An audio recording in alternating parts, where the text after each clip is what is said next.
এই যে অনেক ধরনের কমপ্লেইন আমাদের আছে রাজনীতিবিদদের বিরুদ্ধে, দলগুলোর বিরুদ্ধে, হ্যাঁ থাকবে রাজনীতিতে, কিন্তু এইটার কারেকশন প্রসেস হচ্ছে নির্বাচন।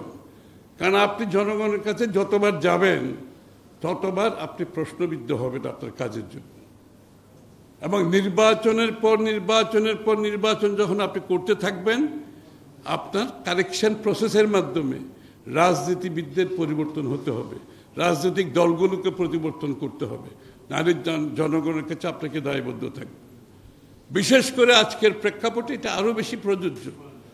শেখ হাসিনা পলায়নের পরে বাংলাদেশের মানুষের মনোজগতে যে পরিবর্তন আসছে, যে আকাঙ্ক্ষা জেগেছে, যে আশা জেগেছে, যেই সমস্ত রাজনৈতিক দল সেটা ধারণ করতে পারবে না, যেই সমস্ত রাজনীতিবিদ সেটা ধারণ করতে পারবে না, তাদের কোনো রাজনৈতিক ভবিষ্যৎ বাংলাদেশে আগামী দিনে নেই। এটাও মাথায় রাখতে হবে। সুতরাং আমি এই কথাটা কিন্তু আবার প্রত্যেক বক্তৃতায় ইচ্ছা করে বলি, এইটাই কিন্তু আজকের রিয়েল অবস্থা। রাজনীতিবিদদের জেগে উঠতে হবে, রাজনীতি দল ব্যক্তিদের জেগে উঠতে হবে, দলগুলোকে জেগে হবে, কিন্তু প্রক্রিয়া একটা, সেটা হচ্ছে জনগণের কাছে যেতে হবে আপনাকে। এই শেখ হাসিনা দানব কেন হয়েছে? এরকম দানব কি বাংলাদেশের ইতিহাসে কোনোদিন সৃষ্টি হয়েছে? সে নির্বাচন ব্যতীত ক্ষমতার পর ক্ষমতা দখল করে গেছে।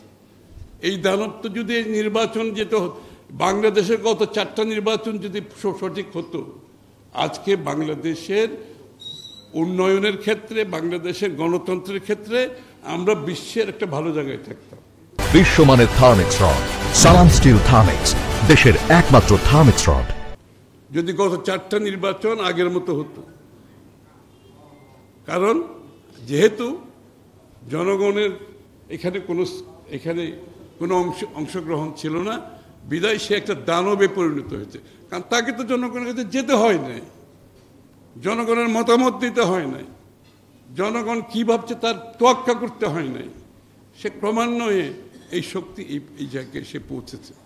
এই জন্য আজকে আমাদেরকে যত তাড়াতাড়ি সম্ভব নির্বাচন প্রক্রিয়াতে গিয়ে নির্বাচনের মাধ্যমে কারেকশন প্রসেস, ফিল্টারেশন প্রসেস, এটা হচ্ছে গণতন্ত্রের একমাত্র পথ। জনগণের ভোটের মাধ্যমে জনগণের কাছে দায়বদ্ধ, জবাবদিহিমূলক একটি সরকার, সংসদ থাকতে হবে।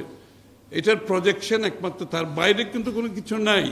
আমরা যত এখানে বসে যত পরিবর্তনের কথা বলছি, কোনো পরিবর্তন টেকসই হবে না যদি আলটিমেটলি এটা জনগণের প্রক্রিয়ার মাধ্যমে না আসে। আমরা বহু কিছু করছি, কোনোটাই টিকে না গেল, কিন্তু জনগণের মাধ্যমে যে পরিবর্তন আসবে সেটাই একমাত্র পরিবর্তন।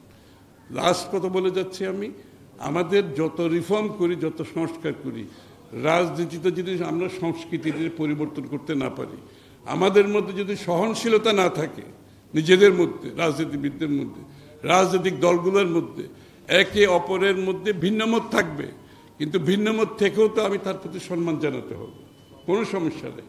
আচ্ছা, আজকে আমি আনন্দিত, এখানে প্রায় অনেক দলের লোক আসছে। এই পরিবেশ তো বাংলাদেশে আগে ছিল। আমরা কি কোনোদিন এরকম বসছি আজকের মতো? বিভিন্ন জায়গায় আমরা একসাথে যাচ্ছি এবং বিভিন্ন বক্তারা কিন্তু তাদের কথাগুলো বলেছে। কিন্তু এটাই তো হচ্ছে, এটা গণতান্ত্রিক পরিবেশের এটাই হচ্ছে নিয়ম। গণতন্ত্র এখনো আসে নাই, এখনো জনগণ ভোট দেয় নাই, সরকার হয় নাই, সংসদ হয় নাই। এর মধ্যে এতটুকু হয়েছে। যখন সরকার থাকবে, সংসদ থাকবে, পাবলিক ডিসকোর্স থাকবে, তখনই দেখবেন যে আরও জিনিসগুলো উঠে আসবে। রাজনীতিবিদদের ভুল ভ্রান্তিগুলো মানুষ আঙ্গুল দেখিয়ে, চোখের আঙ্গুল দেখিয়ে দেবে। এবং যেখানে প্রেস যখন স্বাধীনভাবে রিপোর্ট করতে পারবে, তখন দেখবেন যে সবার উপর চেক অ্যান্ড ব্যালেন্স আপনি আসতে থাকবে। সবাইকে ধন্যবাদ।